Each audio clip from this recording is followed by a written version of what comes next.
News కి స్వాగతం. ముందుగా ప్రేక్షకులకు స్వాతంత్ర దినోత్సవ శుభాకాంక్షలు. కాల దొంగబాబు నిజమైన ప్రజాభిమానిగా చిరస్థాయిగా నిలిచిపోతారని జగ్గంపేట ఎమ్మెల్యే జ్యోతుల నెహ్రూ అన్నారు.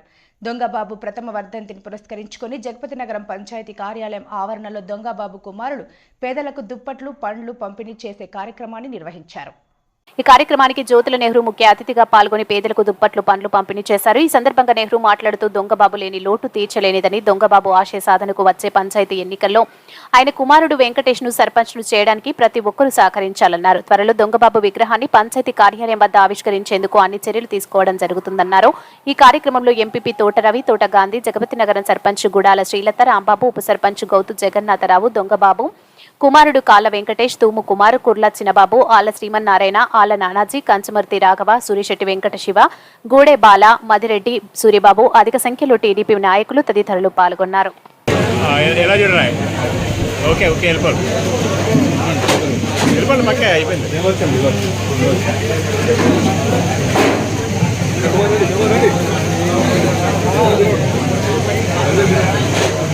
కొద్దిగా ఓకే వెళ్ళిపో వెళ్ళిపో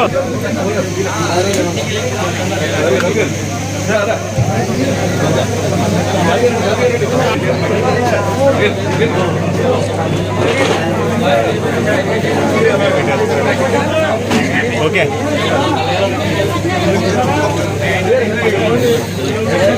ఉండండి. ఓకే సార్ అనుకోండి అనుకున్నాను. ఓకే ఓకే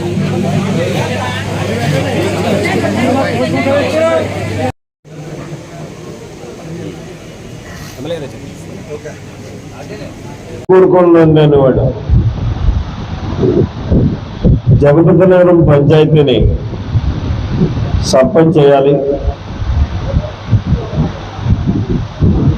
సర్పంచ్ అంటే ఏంటో ప్రజలకు చూపెట్టాలి.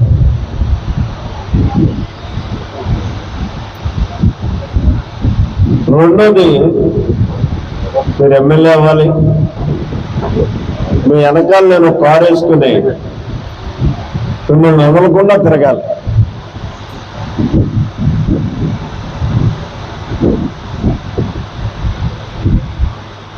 ఈ రెండు కోరికలు ఎప్పుడు కూడా ఇయే చెప్పేవాడు.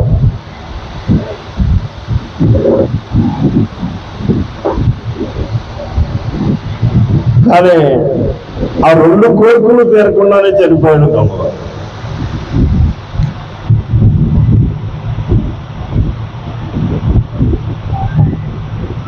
అయితే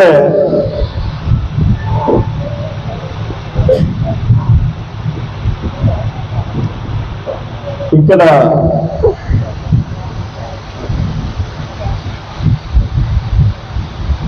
ఒక కోరికను నేను తీర్చాలి, ఒక కోరికను నేను తీర్చాలి.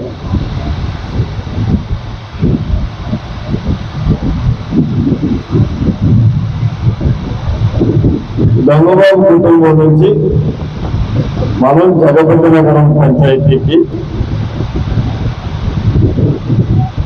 సర్పంచం తేవాలి. అది ఆస్తి స్టాండ్ యాత్రకి ఇచ్చేటట్టుగా అది మీరు తీర్చాలి. రెండోది, నేను శాసనసభ్యుడిగా నా వెనకాల నా తర్వాత నాయకుడిగా ఆ కుటుంబం నుంచి వచ్చినటువంటి సర్పంచ్ని కూడా తిప్పుకుంటూ దొంగబాబు ఆశని నెరవేర్చాలి.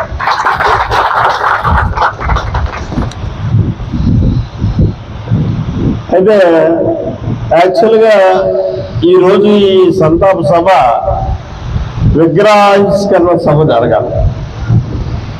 మాకు ఈ ఎన్నికలు రావడం, ఎన్నికల్లో బిజీ అవ్వడం, ఆ విగ్రహం మాట మర్చిపోవడం, ఫోటో పంపడంపై డబ్బులు ఇచ్చేది. ఫోటో ఇక్కడి నుంచే వచ్చింది, చిట్ట చివరికి ఇక్కడి నుంచి గొడవ పట్టేటట్టుగా వచ్చింది. ఆ వచ్చిన దాన్ని ఆడి దగ్గర చేర్చడం ఏమైందంటే దురదృష్టం, అతనికి ఓ 3 నెలలు సిక్కెప్పాడు శిల్పి. ఆ సిక్కెప్పడంలో ఈ ఫోటో ఇక్కడ ఉండిపోయింది.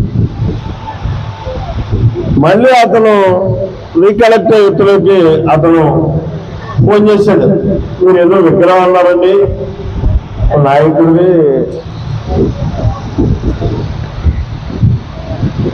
కొనయాలని చెప్పేసి చాలా పెద్ద శిల్పి, ఒక ఫోటో పంపితే తయారు చేసేస్తాను కదా అన్నాడు. ఇప్పుడు నోటిఫికేషన్ వచ్చింది, ఎలక్షన్లో పడిపోయాము.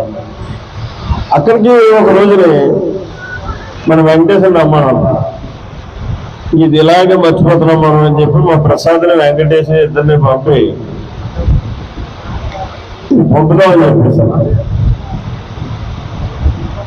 చెప్పేసి సాయంత్రం దాకా ఆ కార్యక్రమం అయిపోయి సాయంత్రం జ్ఞాపకం వచ్చింది మళ్ళీ వెంకటేశ్వర మనం ఏదో మిమ్మల్ని పంపాలనుకున్నాను, ఏం చేస్తారంటే తర్వాత వెళ్తామండి అలా లేట్ అయిపోయింది కదా అని వెళ్ళిపోయాడు. అది ఎందుకు మరి వెనక్కి లాగుతుందో నాకు అర్థం కావట్లేదు. నేను ఎప్పుడు ఏది కూడా అనుకున్న పనిని వెనక్కి పెట్టే పరిస్థితి ఉండదు.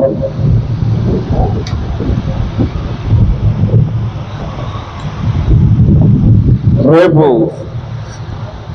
నువ్వు రావడం, ప్రసాదం తీసుకుని వెళ్ళి ఆ కార్యక్రమం పురమాయించి వచ్చేయండి. వచ్చేస్తే ఒక 10-15 రోజుల్లోనే చేసేస్తాడు, కొంత టైం లేదు అతను. అయితే నా కోరిక ఏంటంటే అతను ఎప్పుడు పంచాయతీ ప్రెసిడెంట్ అవ్వాలి అనేటటువంటి తత్వంతో ఉండేవాడు. ఆ విగ్రహాన్ని మరి పంచాయతీ తీర్మానం చేస్తే ఈ పంచాయతీ ప్రాంగణంలో పెడితే బాగుంటుంది అన్నది నా ఆలోచన, నా కోరిక.